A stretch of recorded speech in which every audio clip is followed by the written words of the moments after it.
In 5, 4, 3, 2, 1. That couch? That's like a homeless person's nightmare. Huck it. It's the Gnar Couch Podshow. Full sense stupidity from head to toe. Gnar Couch is the gnarliest. We're bumping that shuttle like it's baby making time. The Gnar Couch Podcast is for people of scum. 4 riders, dust clouds rise, stunting under Utah skies. What's up, Couch Crushers? I was waiting for it. I love ever since AI created that, you just go with it every time. I go with AI every time. I was going to tell you need to do it less nerdy, but I think the more nerdy, the better, honestly. Well, you think that was nerdy? I think It you was need to very have, nerdy. What's up, Couch Crushers? Wow, for you. It came out to me in my head like this. What's up, Couch Crushers? No, not at all. You sounded like Tony Hinchcliffe. What's up, Couch Crushers? I wish I was as funny as him. Yeah. You sound the same, though, so you're going to have to work on... Do I always sound like him? No, you're not always. Sometimes, though. What's your psyop here? Don't you even worry about it. You'll find out tonight on the question of the week. Oh, deep tease. He's learning. Deep tease. That was a good tease. That was. That's our question of the week. What is the biggest mountain bike psyop right now? I'm excited to hear the answers. Yeah. Do we have any good answers? Have you gone through them at all? I haven't gone through them yet, but I know there is answers. I know I was there's gonna- one good answer. Good or good? Good. Good enough for you to read. Oh, yeah. Oh, yeah. So you can read this one on the regular show. I can. Oh, wow. I was waiting for the can't. And we do have some good questions for our guest tonight, actually. Nice. Like real ones? Like real, some real ones, yeah. 'Cause I feel like they didn't have a lot of real questions for the other pro riders. Did you read through them? Is the first sentence Ever. a trap? No. It like looks real, and then the last No, sentence. there's some funny ones. There's a request in here, but request. there is some good questions here. T-Mac taking requests? Apparently. He's like Casey Kasem. Well, it's Starting this week on Gnar Couch, you can request. this long distance dedication. it's an old school nard that has helped us out with tires on multiple occasions, asking if T-Mac can punch another pro rider in the nuts. Oh, wow. If he does it, I want him to do it like Johnny Cage on Mortal Kombat. The twist is Johnny that who? Johnny Cage. the twist is that Corey's really good friends with this rider too. So So there is a twist. yeah. I need new tires, by the way, Corey. What kind? The ones for my little car. Oh, for your Dude, vehicle? you know what I was thinking about? I've told you that one time when I drove home and I drove really fast in my little car all the way home. It was so good, so much fun. I wonder what it's like to do it in an actually fast car. Right? If I could ever imagine, it's a lot of very legal fun. Yeah, right. Yeah, very legal. The Speaking fact of, it's like 150. The reason I've been okay living in Heber is that like 5, 6, 7 o'clock, it's time to go home. Oh, I could take Big Cottonwood up over Guardsman and nobody's there. Yep. There it is. All the way. And it's in the BMW, it was almost just as good, if not better, than the Corvette. Because like the less power, the better. Where if you're using all the power in the Corvette, you're also praying to Jesus that you don't end up in the ditch. Fair. We got a good guest tonight. T-Mac is with us. You guys know him as Tyler McCaul. And this is one that you worked on for so long. And I think this is like 2 years in the making for you or something that. I think he finally agreed to come on, so I would stop bugging him at TDS every year. Be like, "Oh, Rob, come on, knock it off." God, quit talking to me and follow me into the shower. This is I want weird. Rob to go to his search page on his emails, and so we can count how many emails he's sent. Hey, just checking back in. He can attest to it. I think there was one email and then a back and forth. 30, maybe and then, 40. You know, I think it was like 6 emails back and forth. Never broke 50. 60? 65. Six. Actually. 69.420. There's a half of one. He wasn't doing it. Then we got our haircut. Yeah. And then he was like, "We're nice boys." Oh, wait a minute. No, not me. Oh, just like, like, No, like he just proverbial. tucks his. Oh, yeah. We got wears the our man haircut. bun. Oh yeah. As yeah. Gnar Couch, we got our haircut. Well, We no. look nice now. We had like one of the cleanest like influencers / content creators in the world on, and everybody has two of them. And all of a sudden people are like, yeah, well, come on. All of this is great, but what has really happened is that we have a cleaned up show that we've decided to do, and then once the paywall hits, it's like unbuckling your pants after a big meal. Honestly, and then it's the same thing, just in the last bit. It's the biggest sigh of relief when we move into the second hour with this show. I'm like, oh God, it's over. Okay. Every single one of us think about what we're saying anymore. Did it. Every single one of us has done it where we say something, we're like, wait, is this the second half? You can get it if you go to patreon.com/Gnar Couch for as low as $4.20 a month. And we've got a bunch of new subscribers, and we want to say thank you to all of them, just not individually because I don't have them in front of me right now, and I'm very ill prepared for this exact moment. But thank you to all the Patreon members, and we do give you the extra hour show. Last week we didn't have a show, so I just put up an old show with the guy who got in a fight with Brandon Semenuk. Oh, with Dick Finn? I'm going to go back and listen to that one. Yeah, I put up the Dick Finn show. I'm going to listen to that one. I don't know if we talked about the Semenuk fight during that or not. We should bring him on just for that. Yeah, we can bring him back. We can do that. We should have Semenuk on, and then Dick just comes out on, and we would just sit back and listen. Send him an email. See what happens. I'll try. I'll send him an email. I just remember he laughs like a tractor. That's right. Then we started playing that guy from the viral video. Oh yeah. You remember he's like, Yeah. the good old days. I remember that. So yeah, get over to Patreon. It's patreon.com/Gnar Couch. Check us out at gnarcouch.com. You can buy some of our shirts there at the store. And we have all of our music now up on Spotify. I haven't uploaded like the last couple songs, but I will get to those as well. You can't give it to him too fast. No, you got to do a trickle. I gotta have that e-bike song. Which one? Toho. Toes and Hose. Toes and Hose is good. Yeah, Toes and Hose. That's right. Yeah, Toes and Hose is great. So that'll be up there soon too. So if you're looking for the songs and something to ride to or just something that can make you laugh, check us out on Spotify. They're supposed to be on all the social media platforms, but I haven't seen them. So. I have an answer for that. You do? You have to take additional steps. Oh, okay. Well, I'll look at our distributor. I have a screenshot. Said I was just going to send them, but... Really? Yeah. Okay. It's going to be like Danny Mac. Just send it. Chief has to take baby steps. Yeah. He can only go about a foot and a half. He's got those baby feet. So let's get into this part of the podcast where we have our guests, because that's the part that everyone's waiting for. Because everybody wants to hear from this dude especially. Yeah, they sure do. So guest tonight is Tyler McCaul. He's a well-known Freeride rider, if you don't know who he is, into big mountain biking. He's been to Rampage. Let me count them up here. 1, 2, 3, 4, 5, 6, 7, 8, 9, 10 times it looks like, with the third place finish in 2024. And it lives down in the desert there in which town do you live in? Virginia. Torkerville. Torkerville. Torkerville. Dude, the route through Torkerville is all messed up. Last time I went down there, I felt like I was just getting lost. They redone it. It's better. Now you don't have to loop-de-woo around. Yeah, you go straight through the rock now. Really? Yeah. Have you been down there like that way? No. You go straight through. It's going to blow your mind. They blew right through the rock. Blow your mind. The whole hillside. Yep. Crazy. Okay. Yep. You don't take the whoop-de-woo and go through Rockville or Tokerville or Rockville, right? You know where you drop. Right where the bottom of Nephi's is? Yeah, you know where you normally like turn down and do the big loop into, is it Rockville? You come into Rockville and you bypass Rockville now. You just stay outside of it. Okay. Yeah. So... And we most recently saw T-Mac on the Rebel Rampage broadcast this year. So we did. So we got to see T-Mac and Cam on camera at the same event. And Tyler Bierman. Yeah. Tyler Bierman, yeah. Oh, you fucking beat me to it, dude. Sorry. Tyler Bierman. As soon as he said we saw T-Mac, I was like, wait, that's not who I saw. So to admit, when I was doing that, I was just dreading every time they'd throw to me, because I was like much more content when I'm not on screen talking. And every time Salema was like, Tyler, and I'm like, fuck, no. Bierman, what are you seeing? And I'm like, yes, he's throwing to Bierman. And then I'm like, Bierman's not here. Wait. That was funny. But yeah, I got called Tyler Bierman about 4 times. I think. Dude, don't worry. This podcast didn't even notice. We haven't talked about it at all.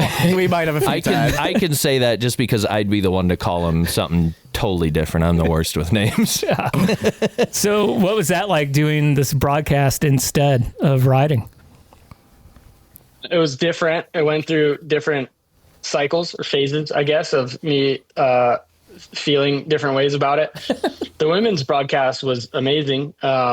Every rider got 2 runs, not a single crash, no wind holds, which was really sick. And the producer, I have an earpiece in, and she's talking to me like, Tyler, we're going to do an interview with like CJ's build crew or something. So I'm standing by with them.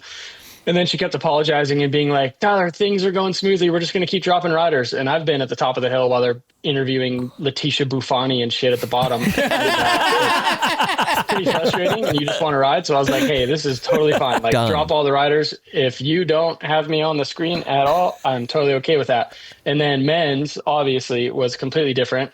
We had a lot of wind holds and, or not a lot of wind holds, a couple, but mostly crash holds, which are never fun. So yeah, I went through the range of emotions, I guess, like watching the first runs, scores were coming in pretty high. I kind of had an idea in my head of what I would have liked to have done there. So now I was kind of playing the back and forth, like, dang it, I should have ridden, I feel like I could have done pretty well. And then the helicopters start coming and I'm like, or I could find myself one of those. So I'm perfectly okay right here. But yeah, man, it's quite hard to talk when you see your friends go down like that, and then Salema throws to Tyler Bierman. And you're like, oh, shit, that's me. Well, that's what I was going to say as far as that goes. Like, being on live TV is hard enough, but like when you see somebody go down, you're already like, not being on TV, you're going through those emotions. You can normally hold it down, but like having to talk about it while it's happening, I feel like is a pretty big like punch to the gut as you realize what's happening on the hill. That's probably got to be pretty hard. For sure. And what people probably don't realize, like when you're watching on TV, is it is a very like respectful crowd, I would say. I've heard different things from different years from people raging in the crowd, rooting for crashes. But most of the time when riders are on the ground, like the whole mountain, there's a couple thousand people there, it just goes dead silent. And so for Adolph's crash, like I was within earshot of him and the medics, and the mountain was dead silent. And then producer in the ear goes, Tyler, we're going to come to you. And I was like, no. Not right and then now, Slumma please. throws Tyler Bierman, aka this guy, and just goes, Tyler, what are you seeing up there? And I was like, man, like I don't want to talk right now. So I'm trying to be respectful and just talking very monotone on what my take of the situation was. And then the producer's in my ear telling me to speak up, and I just didn't change my beat because you don't want to be announcer guy just over talking the medics and everything else that's much more important going on. So yeah, it was tough. It was different. It was crazy seeing that side of it. Like usually you're so tunnel vision on just what you're doing. For myself, like sometimes I don't see a lot of the runs. So it just depends on the year. Like if I'm super stressed, I'm usually hiding under a rock and just contemplating life. But when I'm feeling good about it, I'm, like watching friends because you want to make sure they get down the hill safe. But there's a lot that goes on throughout the days that you just like don't even notice when you're a rider. So being on this side of it and seeing like literally everything from the mid road was quite a bit different. Curious what was going through your head with the Adolph thing while you're going through all this and talking to them, and like when it happened, what were you feeling, dude? Hoping for the best, but expecting, it didn't look good from where I was. I knew he was going to do that. I saw the pole that he took, and I was right at the bottom of the landing. And to be honest, I looked away. I knew it wasn't going to come around. And it's heavy because I have like the live audience sound, ambient sound around me. And then I have this tiny little earpiece in where I can hear the TV show. And as soon as he pulled, I could hear Nikolai, who's in the host booth, just going, no, because he knew it wasn't going to come around too. So I honestly, I looked away. I knew it wasn't going to come around and just hoped for the best. And then it was a long, long wait and lots of speculation. What I hate the most about Rampage is when somebody crashes, just the game of telephone that circulates. Like that's never fun. Zink, for example, last year when he got helied out, I was in the rider lounge, and people like to be the ones with the information, like they like to gossip about it. And, he's unconscious. He has a broken back. He can't feel this. He can't feel that. And I'm like, everybody just shut the fuck up until you know what's going on. And none of that was true. He didn't have a broken back. He was conscious. He broke some ribs that were close to his back, felt like his back. But that's hard. And then the rumors started coming in about Adolf, and it was like, that seems likely what did happen, but you're still just hoping that it's a game of telephone, if that makes sense. If you don't want it to be true. Like, that was one of the worst, crashes that we had seen. But yeah, I mean, there's nothing you can do. You just feel helpless, and you're just, really good medical crew and everything. So, he was helied out of there so fast and had the best care possible. But yeah, we don't like to see that. No, not at all. No, that's always a hard part of like any kind of live broadcast, or even something that you don't necessarily want to talk about. Like if there was some tragedy and you have to deliver that news in some way, it's really, really difficult. So to even be able to get up there and say anything, and I think it would be hard to take any direction in that, because it, like, one of the things people I don't know if they realize it or not, but this is like such a tight-knit community, especially at your level. But I mean, all of us kind of know each other around here, especially in Utah where it's a bigger thing. And yeah, to see, I mean, everyone's your friend kind of. And so you have no choice but to respond the way that you responded. Like, that's your brain at that moment. So yeah, I don't think anyone, could be upset about that at all. No.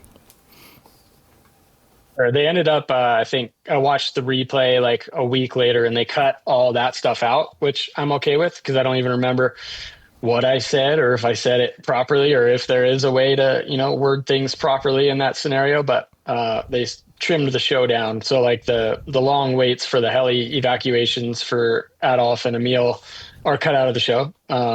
Which, I guess cleans it up a bit, but it is the reality of it. And that is what happened. Yeah.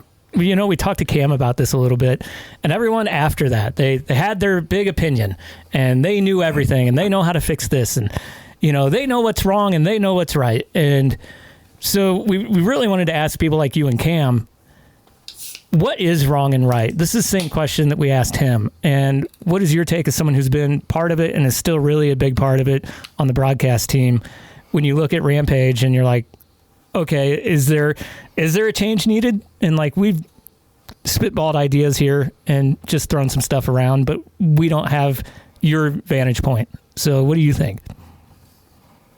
There's always Monday morning quarterbacks, for sure. I think that's what they call them. People who know everything and have the solution to everything. Rampage, it's nature of the beast. Like, we know the risks going into it. For myself, I wasn't too keen on going back to that venue, because like what I've always said about Rampage is you always want to have 1 foot out of your comfort zone. Like, you don't want to be totally in your comfort zone, or else, you're not going to do things that push yourself and push the sport. And so you want to do that. But then when you go back to a venue that has recently been used, the line's kind of already there, especially if you've ridden it to kind of what you feel is your potential. And there's maybe something that you had on your mind that you backed out of the year before, a big trick or a bigger feature or something like that. And then you take 2 feet out your comfort zone, because the same venue, you got to do better than what you did in the past or what other people did on that feature in the past. That's when things to me get a little bit dicey. But it just kind of is what it is with repeat venues. Unfortunately, we haven't had a new venue since 2019. But I think that just kind of is what it is. People want to step it up every year. And when it's a venue that's already been used so much and already been ridden, then people try to take it up a notch higher. Like the stuff that some people made off the top this year, like Hayden's especially, it didn't translate to camera, but that thing scared the shit out of me. For someone up there, I lost sleep that night, like for Hayden, thinking about like, man, what if he made the tiniest mistake, it would have, ultimate consequences. And it looks super easy. He just comes off the back of the deck, does a little pedal kick, drops onto a platform, but you can't see everything from the cameras. And I've actually been at the top of that exact deck. Me and Bear Claw had a drop off the top 2017 where we would crest over the bridge and then drop onto like kind of a lily pad thing. But I remember being at the back of that deck and trying to get myself to go, because all you see is the deck and then the bottom of that canyon off that far side. So Hayden's was like another level up from there because he had to drop off the deck. So most people are running, if they're not single speed, they just set it and forget it in one gear. So he was probably in a pretty hard gear if he had to pedal down lower and just like half crank, and then just pop. Yeah. So point being, I think people just make gnarly things gnarlier. And then, it gets more dangerous.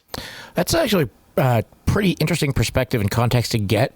Do you think that part of it is what contributed to his score? Like knowing what you know? I hope so. Yeah, I think that he deserved the win for sure. People were kind of like flustered with the number of the score. But I think he had a super well-rounded run in that top section. I was hoping would be scored highly because in my opinion, that was the gnarliest way to get off the top. Unless you're factoring in like Emil trying to oppo tail whip off the start drop, which is equally as heinous for a ton of reasons. Like I wasn't expecting that, but in my opinion, Hayden's way off the top was the thing that I would have wanted to ride the least. Yeah, anybody that questions like a big score off the top of especially a zone like that hasn't stood at the top of a zone like that, where you look off the edge where people are riding and you just like, no, I don't even want to hike back down that, let alone ride a bike off of it. And people are like, oh, I don't know, why did they get such a good score up there? And it's like, it literally dropped out where like you got 300-foot drops left and right, and they got to hit their pad and get down. Nice. And it's gnarly up there. It's so stupid. Curious. So we talking about the different venues and what has been the perceived difficulties of changing venues. What do you think about what the Into Hills gang has done with the Green River Classic, using BLM land and maybe trying to help the Rampage, Todd and the Rampage group, get BLM use permits for new venues? Sure. Like the fact that the In the Hills gang figured that out and did something on BLM land the proper way, when we kind of all thought that was like impossible and it's better to just like, keep it quiet and have them not find out. But Asa and Aiden like figured it out, did it the correct way, jumped through the hoops, got the permits, and they have a killer event. I got to go to it this year for the first time. And it's so sick. Like a few hundred people just hanging out on cliffs. BLM Rangers were there. Like hyped on it. It was super cool.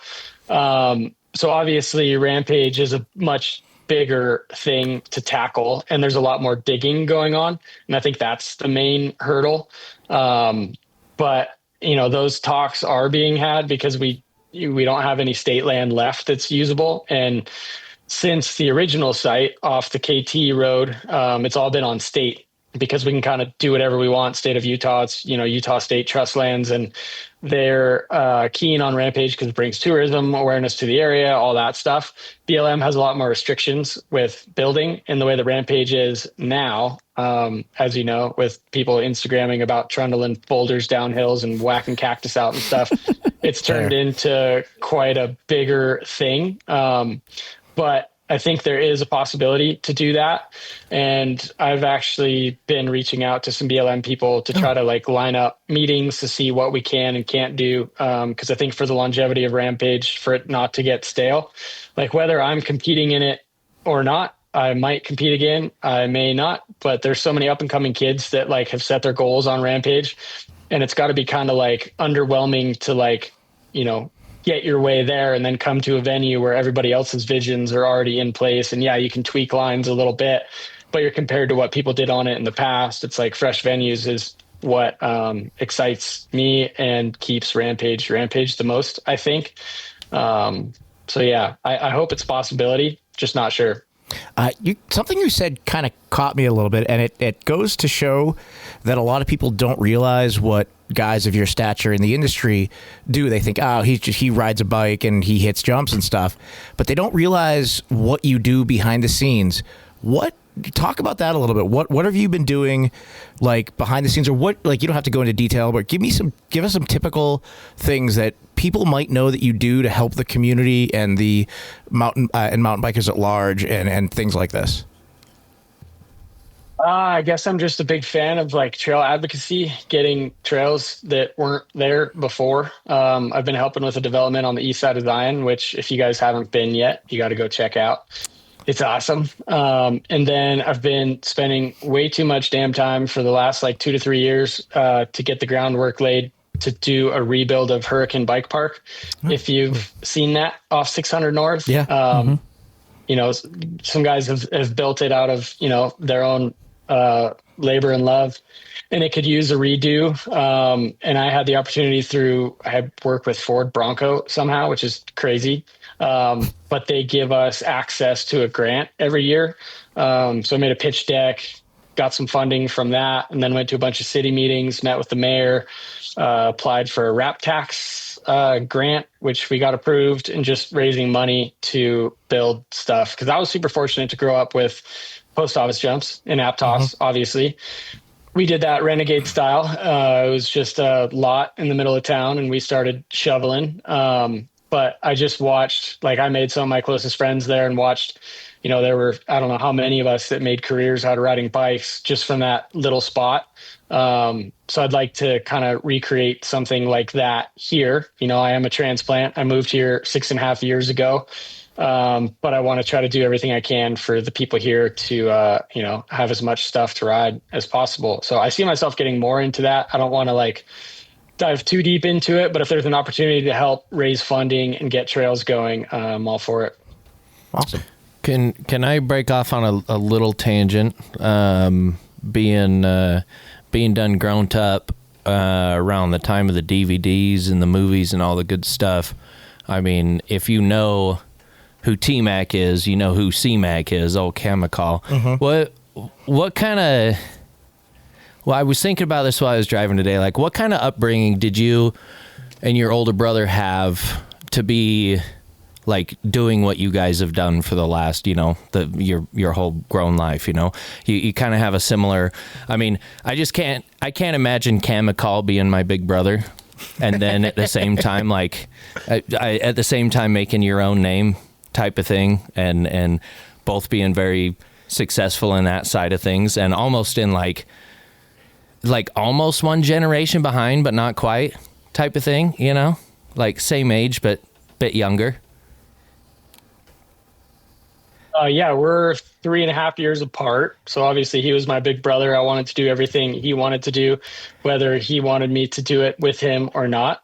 We bickered like brothers. We did not get along for a long time, but I still would just, annoying little brother follow him everywhere.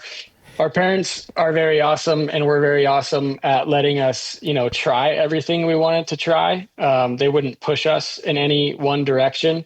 So we tried stick and ball sports, like wakeboarding, surfing, snowboarding, skating, and everything was clapped. Like there was a flea market, 10 minutes from our house. My dad kind of had like a flea market issue where he would be there every single weekend just trying to barter for things.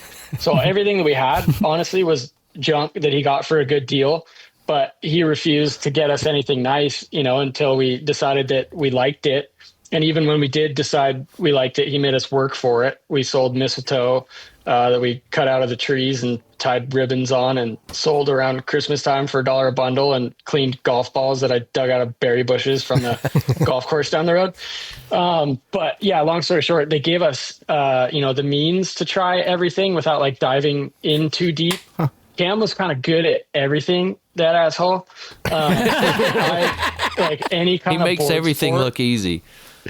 Right? Yeah. And he's all musically talented and shit. It's yeah. super annoying. I wanted to play drums when I was a kid, and I brought back a little percussion set from elementary school, and he heard me for 2 seconds and said, "You have no rhythm." So I did. But bikes just kind of are what stuck with us. And obviously for him, it was never, he kind of paved the path for me, showed me that, yeah, you can get sponsors and stuff like that, but it wasn't about that in the beginning. It's just what we loved to do. And our dad loved taking us to races and stuff. And we grew up at an awesome time where there were a ton of regional downhill races. And that's all I cared about when I was a kid, was downhill racing. And Cam would come to the races and not really care about the time. He'd wear an open face helmet on his Ellsworth Dare and do the rocker link, stand down the, through the pits, and then just look for a jump to do a heel clicker on.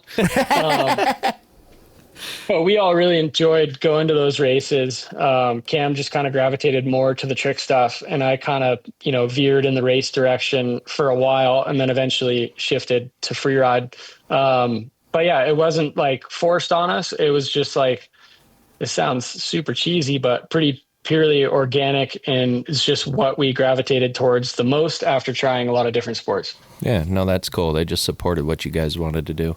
No, that's really cool. I've seen that, you know, in a couple videos and this and that. You guys growing up and riding hard, and I just some of the nicest guys I've ever met in the mountain bike industry, and just genuine dudes, and also some of the best mountain bike video parts, both of them, and just like stuff that you watch and you're like, shit, I want to go ride my bike right now. Like, very, very wholesome riding and wholesome people, and just like that makes me want to ride a bike type of feeling. I mean, like it. 100%. Two of the nicest. Honestly, I'm a huge nerd. We all know this. Rob just nerds out about anybody. I did never know that. Two of the nicest guys. Not two of the nicest pros I've ever met. Two of the nicest human beings I've ever met. Funny, fun to chat with, and just really cool guys. Kind of AI I did some bio stuff on you, and one of the things You're that gonna came ask him an AI no, question. it's not a question. Is Sometimes he does. I don't have it. Is it values the balance between riding and personal life, often highlighting the importance of gratitude, mindset, and enjoying the process, not just the results. And this is something that we talked about with Braden last week. Talk about, like, I'm curious how your mindset is when you're trying to learn a new trick, and not focusing on getting the trick, but doing things up to the trick. How does that work for you? That was AI. I haven't learned. Yeah, can I give an AI answer? I haven't learned a new trick in a long time, to be honest. But when I eventually segued from racing to, I guess, slopestyle, I kind of got obsessed with just like learning tricks. Mm-hmm. And this is kind of like, you know, a hint at when the sport changed and I saw my way out. But I loved watching BMX parts and seeing oppo tricks and stuff like that, and just trying to like figure out how to do it on a mountain bike. And I like to do a trick, land it, and be like, cool, I did that trick, you know, like maybe it hadn't been done on a mountain bike yet. And that was satisfying for me. But then slopestyle became like, okay, you have to do that trick, you know, 10 times a day in your training regimen, and then be able to do it in practice, and then be able to do it in the contest. That wasn't me. I liked breaking tricks down and doing them. But that just shows like how far the sport has come. And I guess like one example is when I saw Nikolai double whip a flat drop. That was when I was like, all right, I think my time is up. The level just got so much higher. But Cam was very, like, he was a tactician with watching himself on video. But he would have us, you know, me and my parents like film him in our backyard pool jump, and then he would just sit on the computer and just watch it over and over and over and over again to like break it down and figure it out. So I kind of learned from him and figured out, you know, a few things and I always wanted my tricks to be different than his. And so I kind of, you know, was more into like the BMX type, like 3 double downside whips and flip oppo whips and stuff like that. And he was kind of more like freestyle moto, but also mixed in the BMX stuff.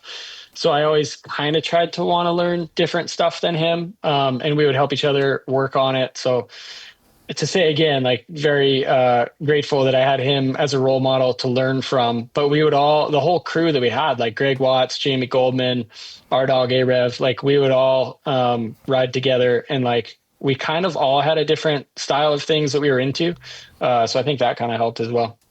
I don't think there will ever be a generation of crew quite as core and badass as that. That's for sure. Yeah. The names he just rattled off, and from growing up watching videos and DVDs and magazines. I mean, that's mountain biking right there. Absolutely. For sure. I love it. Yeah, I mean, I didn't grow up watching. Sure, but like when you're in it, you don't think, you know, we're just kids riding with friends. But looking back, it's like, man, we're so lucky we had all of each other. And obviously you take it for granted, and sometimes you bicker with your friends and stuff like that over who didn't dig enough or something. But it was a pretty special time and a special place, and I grew up there at the perfect time, and then knew when it was time to leave. Yeah, I could see that. What do you think? So you kind of came up in this weird era where social media is like starting to happen. Then it does happen as you're, you know, pushing into your mid 30s, and you had just mentioned like we were just kind of doing this thing, and I don't know if like kids get that feeling anymore. I think everything seems to be for like Instagram or social media now. So compare what that was for you versus what it is for you now, even. I can't imagine growing up in it now. I do agree. I think it's a whole different thing. I feel like not as many people, I don't want to say everybody, but younger generation, they don't go ride just to ride, which is honestly what we did. There were no, I had a flip phone, but it didn't, do anything other than make calls. But yeah, we were just doing what we do. But now I think it kind of like, even if it subconsciously changes people's, ulterior motives of what they're trying to do that day. And sometimes it can kind of ruin a session if you're just there to ride and then someone's like, hey, get a clip of me. Hey, can you do this again? Like, hey, I messed that one up. And then you find yourself on your phone the whole time. And I live in that world now. Like, that is what I do for work. Instagram's a big part of it, but I love the times when I purposely don't bring my phone out and get to just ride, which is honestly quite rare now because I have a kid. So when I ride, I have to make it count a little bit more. But yeah, completely different era. And like I said, I think I'm really fortunate to have grown up where I did and when I did. Well, then I have a dad question for you. As a dad, I'm a new dad. I have an 18-month-old. And like one of the things I noticed when I had, this is not going to be for the younger people, sorry. But no, like one of the things I noticed is when I had my kid, I wouldn't say like, people talk about like your danger switch flips. I don't think that's like really what happened. I just started like running completely out of time to like do all the things I like and ride my bike.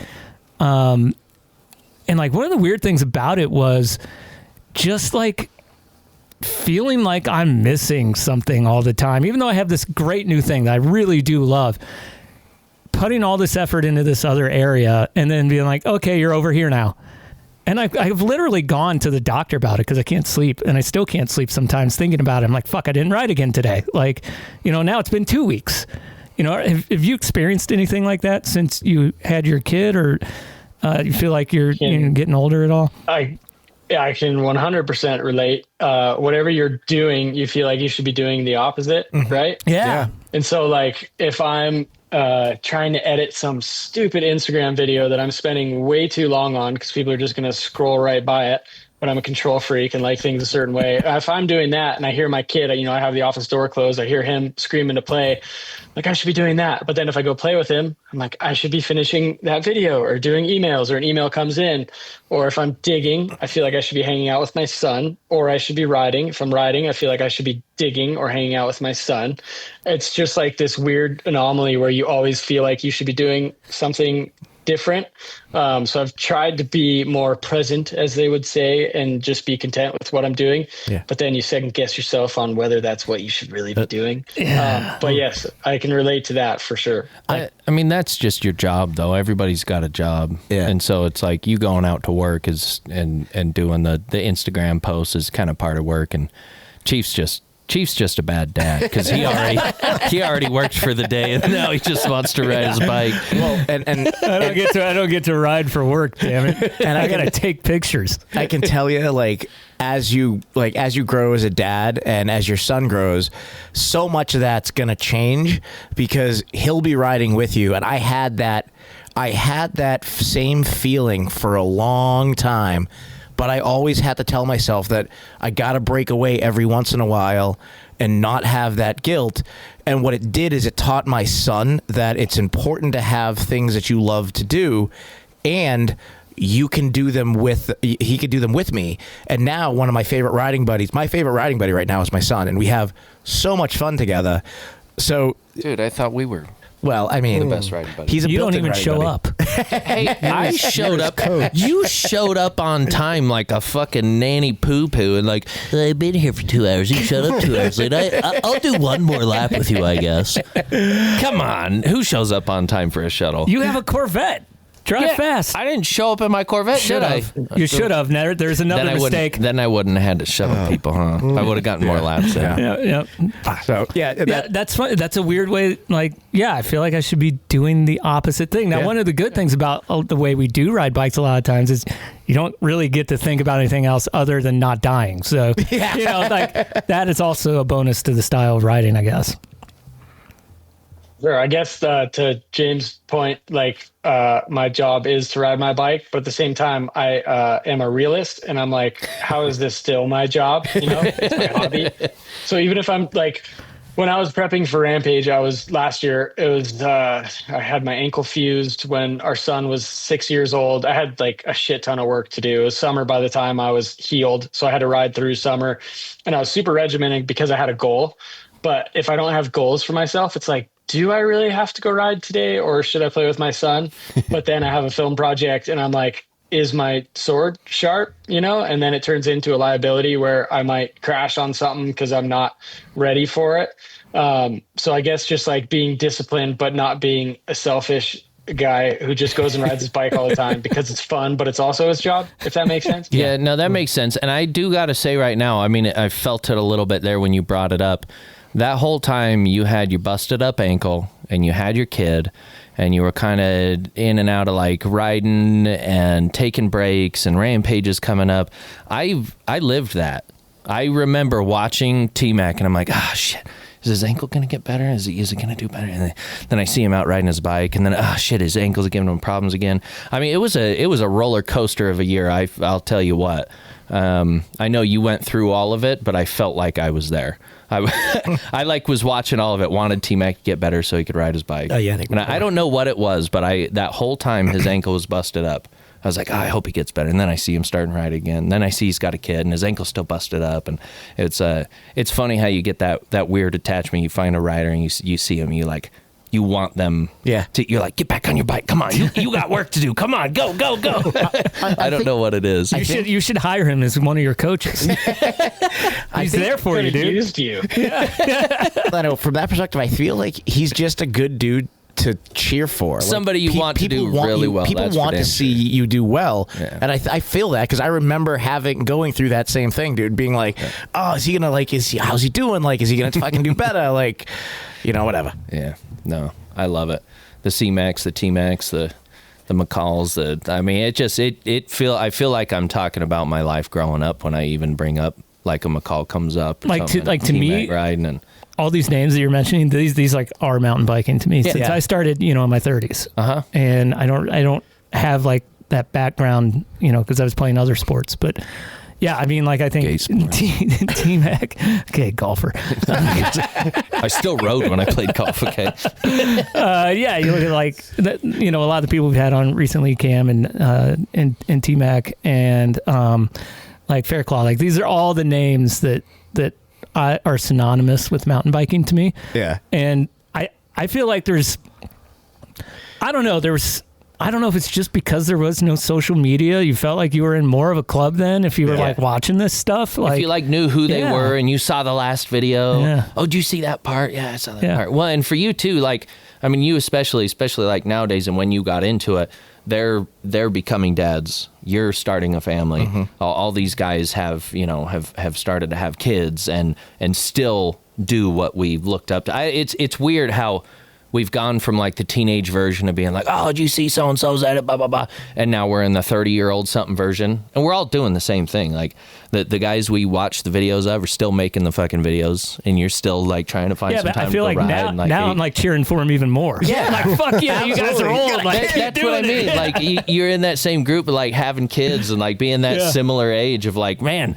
how do you juggle riding and still having a family? So I don't know. I think it's cool watching that. I think it was like 5 or maybe, God, it might be 7 or 8 years ago now that Josh Holt he did Crankworks. Uh-huh. And so I'm just a little bit older than him. And I'm just like, yeah, Josh Holt, like this is the guy who we need to win. Like, so it is fun to like see everyone just keep doing it. How, like, are you doing things to stay in shape so that you can keep riding, or are you just like? Do you go to the gym like Chief does? Yeah, I'm not asking that question. How much can you bench? Yeah, how much can you bench? You want to have a strength? You want to have a strength competition with me and JP? I have a little home gym that I cut into our walkout basement downstairs when I was going through rehab. And I thought when I had a kid, I'm like, dude, I'm going to get so jacked. Like, I'm just going to put the kid in this little thing. He's just going to sit there and suck on his thumb, and he doesn't let me use it at all. So kind of withering away. But yeah, I'm definitely not one to like go to a gym. I never have been. So I was like, if I have one in my house, and there have been times when I was able to use it, but I don't know. I just make up for lost time when I'm digging and dig like a psycho, because I only have like, maybe I'll have an hour to dig. So I try to get 4 hours done in an hour. But I am getting older. But no, body feels pretty good. The ankle was the main thing. And then I got that fused, and it's been good ever since. So yeah, I don't know. I feel like T-Mac's way more on my page. He doesn't need the gym. He hauls rocks. He digs holes. Just asking. He builds jumps. He digs. Is there anything as you're in your mid 30s? Like you're like, okay, maybe there's some things that I can do if I'm going to huck myself. No, he's saying he digs more. So you're like, well, I dug all day yesterday. Yeah, do another one. Do another one. Yeah, do another one. Don't worry about the gym. Go dig. I don't want to dig all day. When I hit somebody up to ride and they say, sorry, it's gym day. What? Gym day? And what's worse is like, oh, sorry, I hit them up the next day. Oh, today's rest day. I'm like, no, that's a no-go. Hey, you want to go mountain biking? It's the rest day. I like for them to be both days. Like if every day could be both days. When you can. Yeah. And I feel like if I have a big workout, even when I go on a big pedal, my rest day is that night. I get home, the sun's going down, I chug a gallon of chocolate milk and some Gatorade, and I pass out face down on the floor, and you wake up the next day. You're rested. You're rested. Rest day? What is that? Exactly. Rest day means I get to go ride my bike. I don't know. Yeah. At my age, if I have the time, I'm going to be on a bike. Yeah. Yeah. Rest what? I'll rest when I'm dead. Yeah. That's why I like Jimmy. Yeah. I like his approach. Yeah, I do too. I like all these approaches. I like all of your approaches. Basic, simple bikes. Yeah. But I do like to go to the gym. Yeah, I guess, whatever. I like both. Yeah, both. I wish I could just do both. I wish I could just do both and play. Like, there was this point in Jackson when I lived there where you could go to the gym, play hockey, and ride bikes on the same day. That's October, and it was like the greatest. I mean, you can do that here year round, or you could just go ride bikes all day. Yeah, but then I didn't have to work as much then. Well, yeah, sure. So now, even more of a reason not to go to the gym and just go ride your bike. Yeah. Is your kid I'm riding, working more, less gym. Is your kid riding with you then, T-Mac? Yeah, I got the little... Oh, I don't have it on my bike. It's over there somewhere. But the little shotgun thing. Nice. It's the best thing ever. Yeah. I think, I've heard you talk. You have one too, right? Yeah, I have like a really weird one. It's like it mounts directly to like the...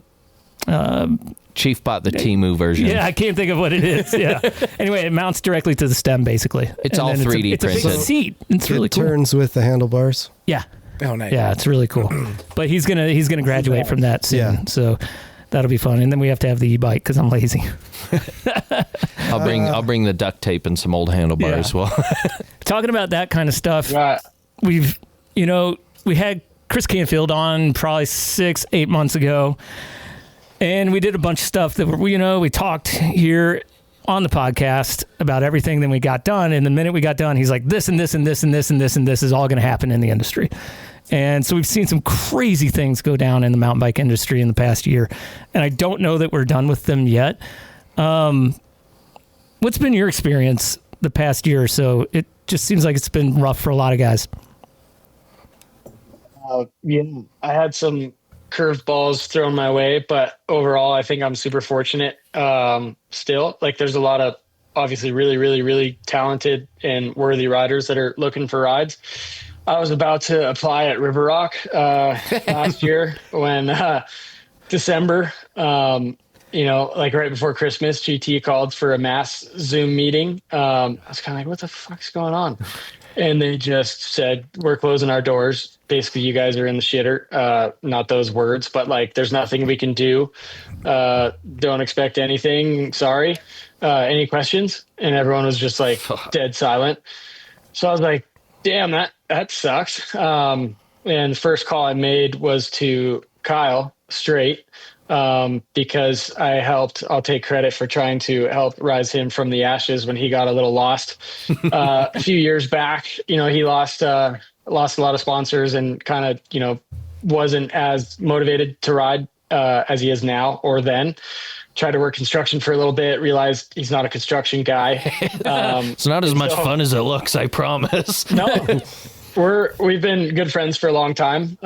So I helped, did, the best I could to help get him on GT and Fox and got him going again. And then the asshole won Rampage again on GT and Fox. And I'm like, well, now you're just making me look bad. Thanks a lot. Anyways, we've been tight for a long time. And I was like, hey, one day you're going to need to repay me for this. And then he started riding for Fazari. I was kind of like, name's weird. I can never get past the name, but we'll see how this goes.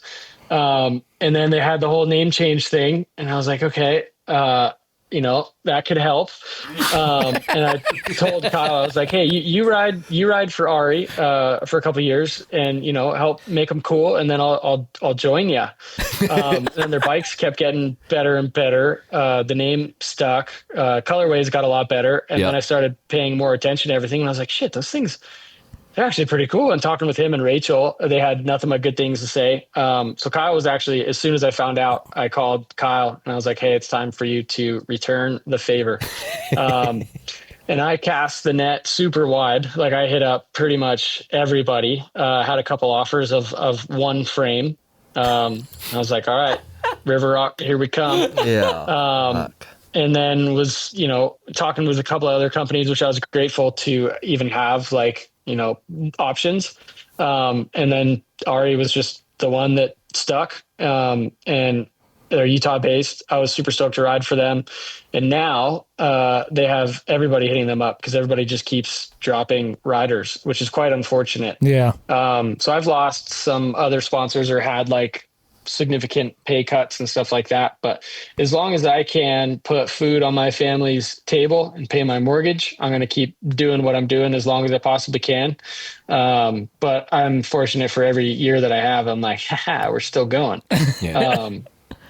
So I'm going to do that as long as I can. But Kyle kind of returned the favor and it's been great. I'm finally not on a high pivot downhill bike, which is nice. Sweet. Yeah. For the riding sure. you do, for sure. Yeah, that makes it much tougher. So it's been really good. And I'm seeing a lot more people lose rides now. And it's just like, it sucks. It's a hard time to make it. There's more, deeper talent pool than ever. And budget cuts are bigger than ever. So you got to do a lot to hold on to what you have, I guess. I was texting with Ryan Rodriguez maybe 2 days ago. And I sent him a picture of a bike and I was like, hey bro, get me this 50% off, as a joke. And he was like, I can't even get 10% off on this bike for people right now. Yeah, it's rough out there for sure for a lot of people. I love seeing these guys still riding, going hard though. It definitely it shows, even though the talent pool gets bigger and then you have these little weird cutbacks and this and that, but it's weird how the same people or the same style of people still make it in the industry. Yep. And it just like it was before, it was just such a small pool because Freeride, freestyle didn't exist. And these guys helped make it be something. And at the same time now, even when shit gets kind of stripped down to its basics, the same type of people and the same people are still doing their shit. Yeah. Yeah, I think it's great to see Freeride bikes back again. Mm-hmm. Yeah. I have a very Freeride bike and no matter what bike came out, I'm like, no, I don't want a new one. A couple times I'm like, maybe I'll sell it, get a race bike, try racing. No, that's not going to work for me. I already know I suck at bikes enough. I don't need to try a new version of sucking at it. So just stick with what we have. I think that's really cool to see that. And to Tyler's point about just everything is getting it's longer, it's bigger. There's the dick. It got to it. Longer, bigger. We got to it. Longer, bigger. Longer. Everything we ride is longer and bigger and uncontrollable. Yeah. They've reached the end. They have to make a big, long turnaround and come back. And then I kind of knew when I saw that Curtis was getting on the Ari bike, I was like, okay, well, that bike is not going to be whatever we've seen lately. Yeah. What bike do you have behind you, T-Mac? Are you? I am building up a hardtail for the first time in years. I saw. Been hanging on the hook over there since I got it in February. I've just been staring at the jumps in my backyard. It's been raining all day. So today I decided to start building it up. Nice. But I don't know if I remember how to ride hardtails. It's been a long time. But it's like riding a bike, I guess. I used to spend so many years of my life were spent on a hardtail, and I hop on one now and it feels so foreign, but figured I'd give it a shot again. No, I love seeing it. You have such a cool. You guys seen his jump setup in his backyard? It's like it's like decorative and badass peaky jumps. It's really cool. So we have some Instagram questions for you before we wrap up here. These will be coming to you from Jimmy. Oh, okay. He's a good filter. I'll preface this. Yes, not the questions, but it's just a small detour. My nephew is a proud owner of T-Max, one of his old GTs. Ah. Oh, nice. So he lives in Hurricane. He picked it up for Nika Racing, and it's overbuilt for what he needs, but he's happy that he likes to go jump too. So nice. What is it? I don't remember, but I don't remember the model, but it had 26s. It was your slope bike, I think. That's awesome. If he wants another, I got a couple more for sale. I'll let him know. If he needs a size up. That's awesome. To the questions, I think these are all pretty safe. So we'll get through it. It's pretty rare. Usually you're nitpicking 1 or 2 questions out of 30. Yeah, no, we have about 7 or 8, and we're at the end of the show, and if he leaves now, it's okay. Yeah. Right. There's some and one respect came in here. during the show. It's from the Glampets. He says, "Do you feel bad for making JP worry?" He's worried I'm going to bring up his nickname. I'm surprised you haven't said it yet. I've been taking the high road. He's either going to call me that and try to pawn his nickname off on me. I'm just going to play it cool and see what happens. I don't think we've talked about his nickname in quite some time, so you can tell us who it is. T-Mac's nickname, Shrimp Dick? Is that what he tries to pawn his nickname off on other people. I'm not the one who had it Sharpied on my top. I got there, but I was telling these guys before the show, I was like, that's how it all came to be, was that Phil over at Lake Town, he'd do some work on some of his bikes or build some wheels, and I had people scribble shit all over my bike, and it was Phil, put Shrimp Dick on my top tube. And when I showed up to where TDS, it came from? I didn't know that. Yeah, Phil. So Phil awesome. wrote Shrimp Dick, and then I think he sent you a pair of wheels or something, and that's when we wrote it on the top of the box or something like that. And it took everything I had not to write it on. Phil's like, you can't write it on his bike. He trusts me with this bike. I'm like, but it's right there, and he keeps calling me Shrimp Dick. I want to put it on there. But no, send me would have Shrimp Dick on it somewhere. Yeah, exactly. Yep. And so him and our dog, every time they see me, before I can even say anything, they're like, "Hey, Shrimp Dick, what's up?" It's a good image. Good nickname. You know? I'll take it. All right, next question will test how young T-Max still is. Oh. It's what does skibbity mean? Okay, I actually got a schooling recently about this lingo. The fuck is skibbity? Because I said something. We were at the Bentonville RE store opening, and I said something about a 6'7". Oh no! You guys know what that is? Yeah. You guys know anything about this? What is it? 6'7"? And you do a little brain rot, and they all just started laughing, and I'm like, what is this? So they gave me, and then I was trying to talk in the lingo the whole time until they were like, all right, this old guy needs to stop.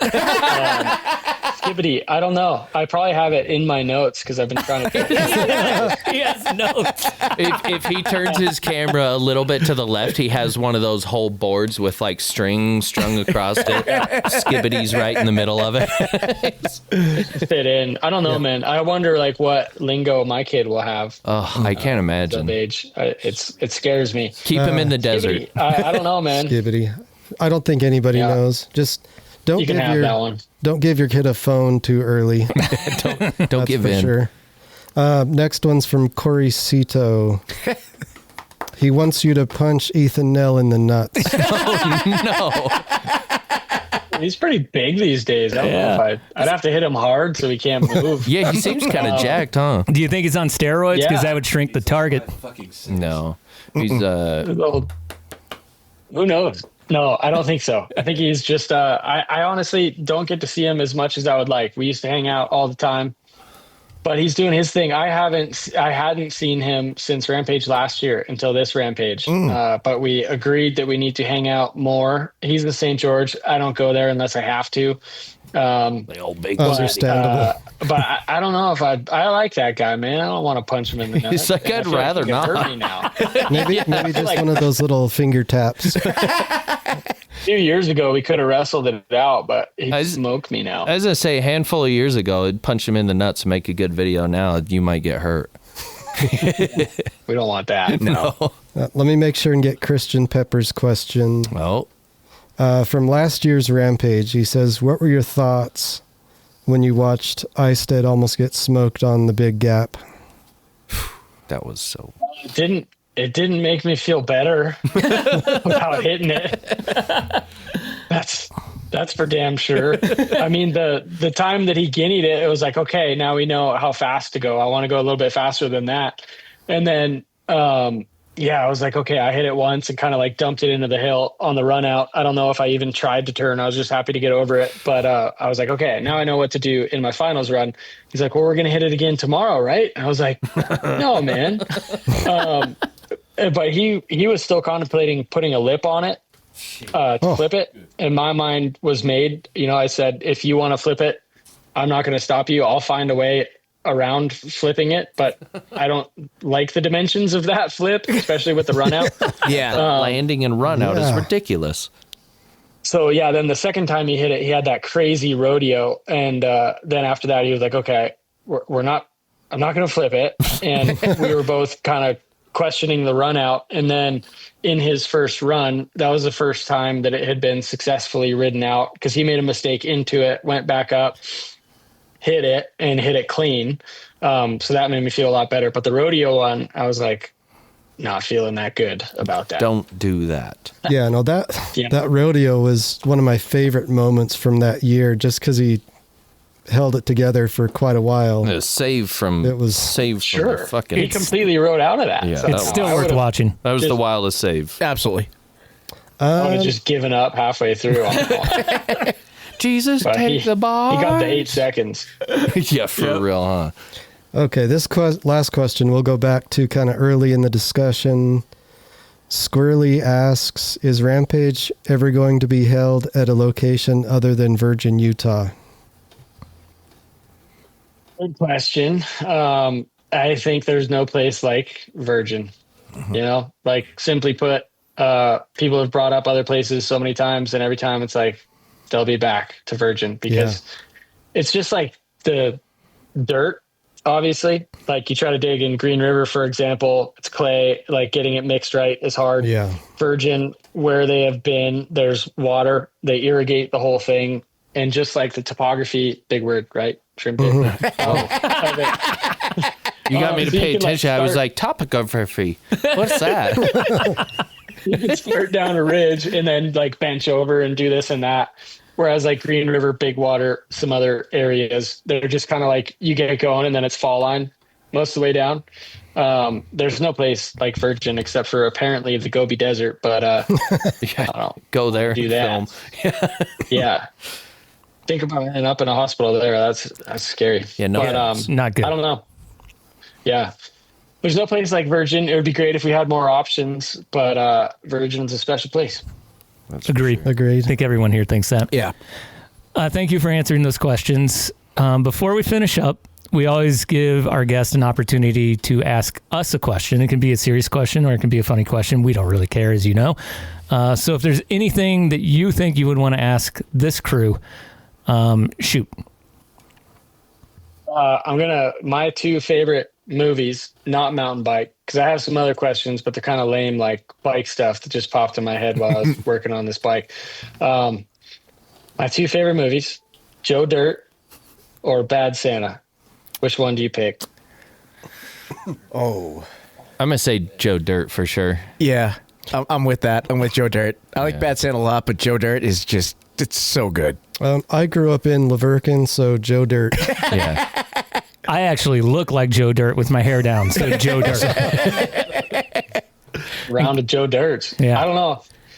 I love me some Bad Santa, but maybe it's my holiday spirit kicking in. I do like Bad Santa a lot. We always watch it at my dad's house when we're there for Christmas. And Christmas is coming too. But then when people start getting run over in Bad Santa, I'm just like, oh man, this is really fucked up. I don't want to deal with that over the holidays. I'm going back to Home Alone. Give him a shotgun instead of a BB gun. It's a little bit depressing. I love Joe Dirt too.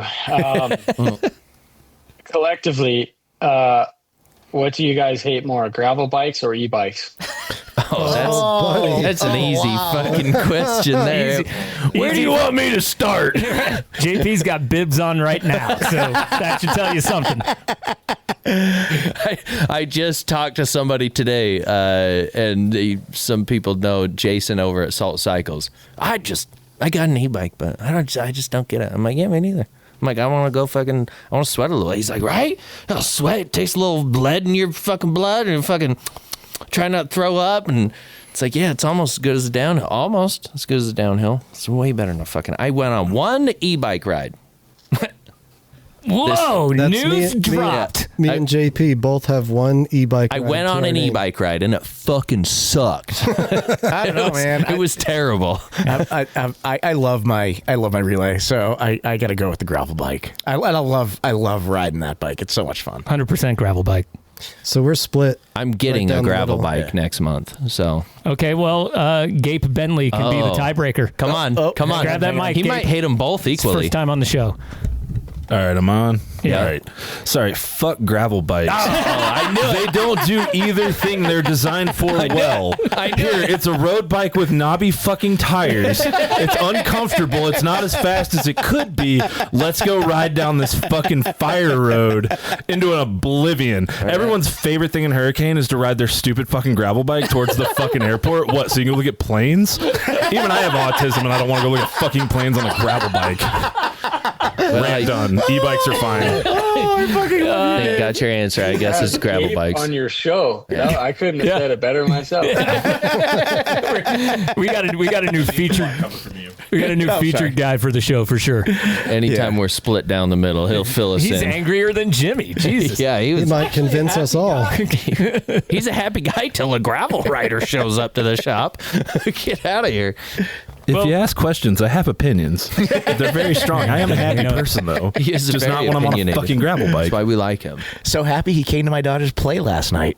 Oh, Dude, it was Harry Patter. No, it was Harriet Patter. Yeah, Harriet Patter. Yeah, apparently they're worried J.K. Rowling's going to fucking sue their school if little kids do their play. That happens. It was really love funny, that. I'd sue him too, Harry Patter. That sounds Harriet Patter. Come on. so thanks so much, Tyler, for Yeah. being a part of the show. We're glad that you finally got the opportunity to come on. It really was great for you. So You've got Chief over here fondling his apple, trying to talk to you. Apple, yeah. Well, I'm starving still as usual. Is there anything else you want to mention before we let you go and we head into the second part of the show here? Nice. Yeah, I'm good if you guys want to talk more, but I think we talked about some stuff. I hope it was entertaining. It was. Oh, yeah. Do you want to shout out your sponsors? Yeah. Ari this year, new one. Hope to be with them for a while. Fast House, Bell, Deity, Marzoki. I'm going to have to look at a list. I'm going to Yeah. Make sure you leave out. I was just going to say, any of them you want to keep, you can leave out while you're on the show. Ari, Fast House, Deity, Bell, Marzoki, Maxis, Fidlock, Shimano, Hunt, 805, Can-Am, 360, and Jensen USA. Thank you all for keeping my dream alive, and can't believe I'm still doing this, and I'm going to do it as long as I can. We love it. We hope right. they keep supporting, because that's a good listener. Not too long, like you eat an overripe banana, and you're like, I shouldn't have eaten that. Long enough. You want to ride till the skin's brown, but you're not soft on the inside. Is that when the get banana's good? If you stick around with us, we'll get into some different weirder stuff that you probably don't answer these questions quite as not like bad, just interesting things that I had thought of earlier in the day. Yeah, campfire talk. Stick around. That would be in the second hour. Before we get to that, we got to do Jimmy's Baiku. Then we got the song, and so we'll roll the Baiku, roll the song. If you haven't gotten your Blizz yet, and thanks again to Tyler before I roll into this live read. Man, really appreciate you coming on. Honestly, it's a good time for sure. Thanks for having me. Yep. Yeah, if you want to, like I said, if you want to stick around, the second half is our Patreon show. If not, dude, thank you so much for coming on, and we'll likely see you at TDS this year. Yeah. Well, I got to pop in the house and see if my kid is throwing a fit for bedtime. Yeah, understood. That time. So I might go help if he's cooperating. I may be back. Sounds good. Yeah, Thank if you you can so come much, back, bud. do. Okay, good get. Way to go, Rob. That was really fun. It was a good time. He's always fun to talk with. You know, I'm looking over there and I see that Jimmy has Blizz all over his face. Isn't it? And it's dark outside? And he's got his photochromic lenses on. And when he has those on, it is time for a Baiku. And it is time for me to tell you about Blizz. Our longest running and only sponsor that has been with us since about 2 weeks into this show, when some weirdo at Blizz decided, hey, let's give these guys a bunch of free stuff and codes. So thank you to Blizz. And what was his name? Not his real name. He had a really funny, it's Facebook name. Oh, Blizz Ben Jurgenhoff? No, not Ben Jurgenhoff. Yeah, I was going to say which one. There's a whole list of fucked up names. The Blizz guy. Scandy Steve. Scandy Steve. That's who it was. Yeah, thank you, Scandy Steve. That's a good name. We love you so much. Yeah. Go to enjoywinter.com. Use the code SPONCHESMOM, SPONCHESMOM. And when you use it, Sponchesmom gets you 30% off. I'm laughing because I see the one-armed virgin right now. It's in our Zoom room. Sponchesmom, SPONCHESMOM. That's going to get you 30% off any of your eyewear at enjoywinter.com. Make sure you use the code. And then you can look just like Jimmy looks right now. A face of despair. The following Baiku is based Rob's favorite game. Oh, boy. A throne is the field of play. It's called Guck Guck Goose. Sorry. I fucked it up. It's called Guck Guck Deuce. Yeah,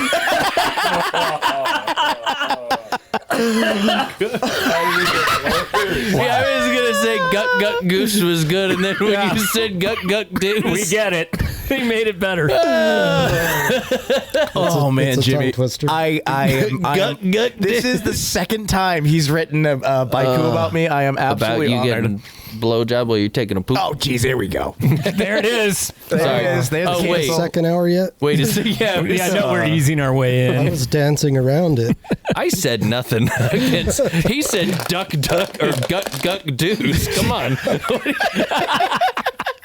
Yeah, I don't know if that's any better than what JP said. Now he's laying it out there. Oh, God. Kind of a good Mine's gonna just let in the people dictionary. Connect the dots themselves. Leave something to be guessed about or to the imagination. Yeah, guck guck deuce. Oh, God. For those of you that have stuck through this, go to patreon.com/Gnar Couch. You get the second hour.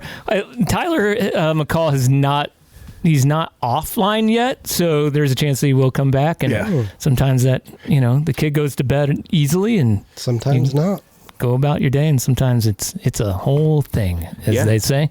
So T-Mac could be back with us here in the second hour, and we will, I don't know what we're even talking about in the second hour. I have two things I want to talk about. Well, we have the question of the week, and that's right. We have a couple texts and a phone call. Nice. So we got some things. We can talk about me leaving Instagram again. Yeah, let's do it. And why I'm salty today. Oh. Those are two things we could talk about me. Because you're a narcissist. Yes, because I'm a narcissist, as it says here on my... Can you see it? I don't know if you can see it. I can actually see it in here. Nice. So that'll all be coming up in the second half. Patreon.com/Gnar Couch. For as low as $4.20 a month, you can join our Patreon and get an extra hour of show and some other stuff as well. I haven't been on top of that as much lately because I was on vacation in South Carolina and preparing to do that the week before that. So I haven't been busy at work. So we would love for you to join the Patreon. And also go to gnarcouch.com/store and you can buy our merch. We should come up with new stuff, but it's too hard. And we'll see if the shows even get posted, because I am like handing that off to Rob and JP, and I'm not doing it anymore. So yes, that's awesome. It's my favorite part of the show right now. And JP is back with us. So this song, probably not my best one, but it's probably my most heartfelt one. I haven't listened to it yet. The backstory is, when I lived in the Midwest, all I wanted to do was build a jump line. We had a perfect spot for a jump line, and I kept bringing it up. I would go to our meetings and try to do it all the right way, like go to the mountain bike club, and the same dudes who are running 5 laps on flat ground in their Lycra, like JP wouldn't want to build. They didn't want to build any jumps. Don't put me in that group. You know who builds shit over in Draper and this and that, and they're building trails. Oh, we're gonna do another big day over here. The Red Bull, the Rampage jumps. You know what I'm talking about. I'm not that guy. Okay, don't you put me in there. No, you're worse. You're the guy in the Midwest. No, I'm the guy that didn't. But you went and talked to people about building trails. Talking about someone that builds jumps from scratch, kind of like a chef. And I don't talk to people. I don't talk to people about it. You like uses dirt, we just right? Ended up building them anyway. If Ollie, it was, you might call him the dirt chef. It was a total impossibility to get it built, and this is about feeling sad about that and what you have to deal with. I'm about to get some Midwest sadness. Yeah.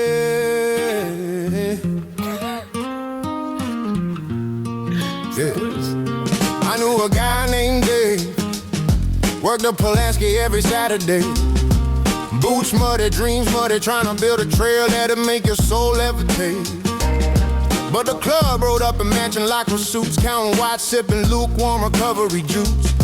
Said, hey man, that berm looks kinda steep. We want a chill trail, we can pedal in our sleep. Dave said, boys, this dirt's begging for a jump. A little air time, something floated, something fun.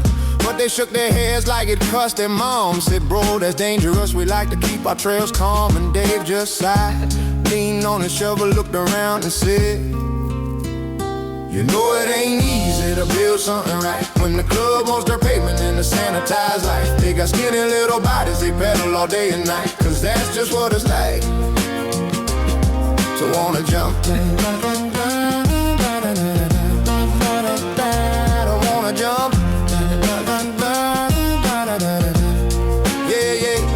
Ran into a kid named Tyler on a Tuesday ride. Clipped and shoes, shaved legs, travel time on his mind.